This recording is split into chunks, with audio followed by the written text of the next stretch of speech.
আসসালামু আলাইকুম রহমতুল্লাহি ওয়া বারাকাতুহু। প্রিয় এতিম প্রবাসী ভাই বোনেরা কেমন আছেন? আশা করি সবাই ভালো আছেন। দেশ ও প্রবাস থেকে যারাই আমার এই ভিডিওটি দেখতেছেন, আমার পক্ষ থেকে রইল আপনাদের জন্য আন্তরিক মোবারকবাদ। আমি চাই আপনারা সবসময় ভালো থাকেন, যে যে দেশেই থাকেন না কেন, যে কাজই করেন না কেন। আপনারা যেমন দুঃখী, আমিও তেমন দুঃখী। আপনারা আপনাদের পরিবারের সাথে কথা বলতে পারেন নাই, আমিও আমার পরিবারের সাথে কথা বলতে পারি নাই। যদিও বাংলাদেশে ব্যান্ড ইন্টারনেট কিছু কিছু জায়গায় চালু হয়েছে, আজকে রাতের মধ্যে আপনার বাসাবাড়ির ইন্টারনেট চালু হবে। কিন্তু আমাদের গোটা বিশ্বের মধ্যে 2 কোটি প্রবাসী মানুষ আছে। 2 কোটি মানুষ আছে যারা প্রবাসী। এই প্রবাসীদের জন্য আসলে কোনো লাভ হইল না, কেননা প্রবাসীর সকল মানুষ কিন্তু ওয়াইফাই ব্যবহার করে না। অধিকাংশ মানুষ ওয়াইফাই ব্যবহার করে, আবার অধিকাংশ মানুষ ডাটা ব্যবহার করে।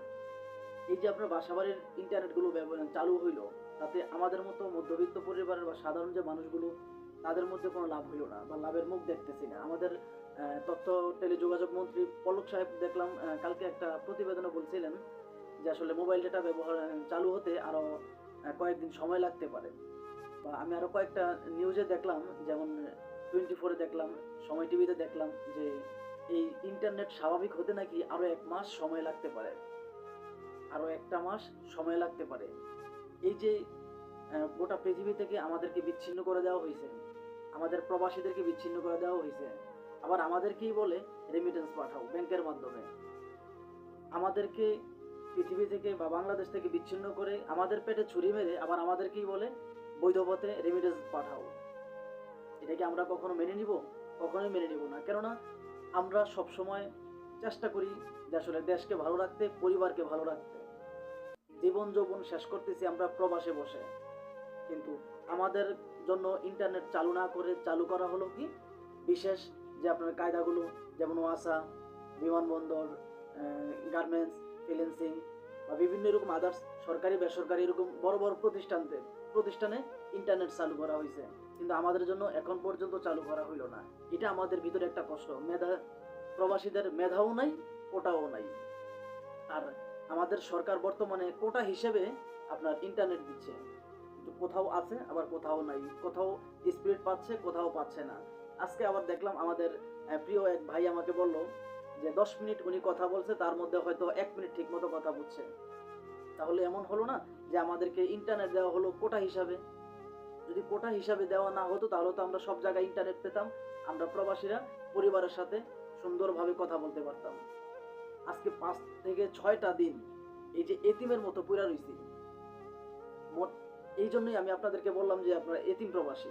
আমরা এতিম প্রবাসী বলেই কিন্তু এখন পর্যন্ত আমরা ইন্টারনেটও পাই না, পরিবারের সাথেও যোগাযোগ করতে পারি না। অথচ আমাদের টাকায়, আমাদের রেমিটেন্সের টাকায় পার্লামেন্টে বসে আপনারা বড় বড় বক্তৃতা দেন। আমাদের রেমিটেন্সের টাকায় এমপি, মন্ত্রী, সরকারি অনেক কর্মকর্তাদের বেতন হয়। তাহলে আমরা দিন শেষে আমরা কি পেলাম? দিন শেষে আমরা কিছুই পেলাম না। তো এই পলক সাহেবকে আমি একটা কথা বলতে চাই, এই 2 কোটি প্রবাসীদের পক্ষ থেকে আপনাদেরকে ধিক্কার জানাই, নিন্দা জানাই আপনাদেরকে, যারা আপনারা এখন পর্যন্ত ইন্টারনেটটাকে সচল করে চালু করে দিচ্ছেন না। এটা আপনাদের ব্যর্থতা। আমি জানি, আমি যতটুকু মনে করি, একটা দেশের প্রধান বা একটা সরকার চাইলে আপনার যেটা 5 দিনে হওয়ার কথা সেটা 1 দিনে করতে পারে, যেটা 5 দিনে হওয়ার কথা সেটা 1 দিনে করতে পারে। কিন্তু আপনারা আজকে 5 থেকে 6টা দিন হয়ে গেল, আপনারা এখন পর্যন্ত কোনো পদক্ষেপ নিচ্ছেন না বা কোনো আগ্রহ দেখাচ্ছেন না। আপনারা দিতেছেন বাসাবাড়িতে, ঢাকাতে। আমি গতকালকে পাবনাতে কথা বললাম, পাবনাতে আপনার পাবনাতে ইন্টারনেট আছে, ওরা ওয়াইফাই ব্যবহার করতেছে। ঢাকাতে কোনো জায়গায় আছে, কোনো জায়গায় নাই। কুমিল্লাতে কোনো জায়গায় আছে, কোনো জায়গায় নাই।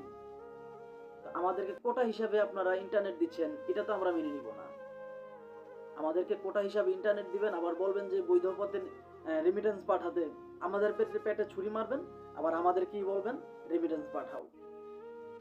হাইরে বাঙালি, হাইরে দেশের এমপি, মন্ত্রী, আমাদের দুঃখটা আজ পর্যন্ত কেউ বুঝে নাই, আর বুঝবেও না, মনে হয় না বুঝবে।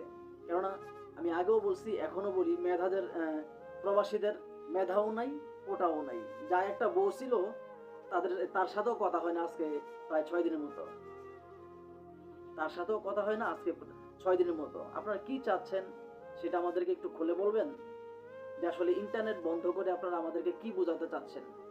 আপনারা কোটা হিসাবে আমাদেরকে ইন্টারনেট দিয়ে আপনারা কি বোঝাতে চাচ্ছেন? এটা একটু স্পষ্টভাবে আমাদেরকে বলেন। আপনারা গণমাধ্যমকে ইন্টারনেট দিলেন, কিন্তু অথচ আহ, গণমাধ্যম তাদের কাছ থেকে আপনারা কয় টাকা রেমিটেন্স পান?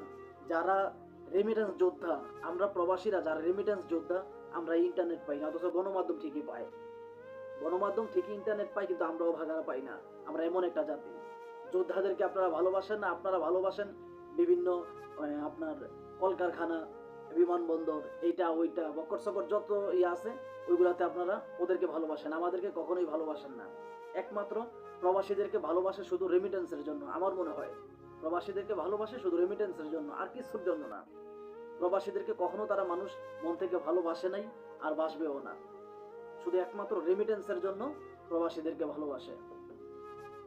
তো প্রিয় ভাইয়েরা, কে কে আপনার পরিবারের সাথে কথা বলতে পারছেন একটু কমেন্ট করে জানাবেন, খুশি হব।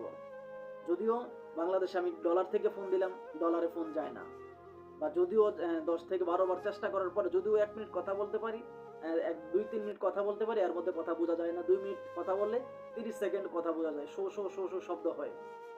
তা আপনারা কে কে কথা বলতে পারছেন মায়ের সাথে বাবার সাথে একটু কমেন্ট করে জানাবেন। আসসালামু আলাইকুম রহমতুল্লাহি ওয়া বারাকাতুহু।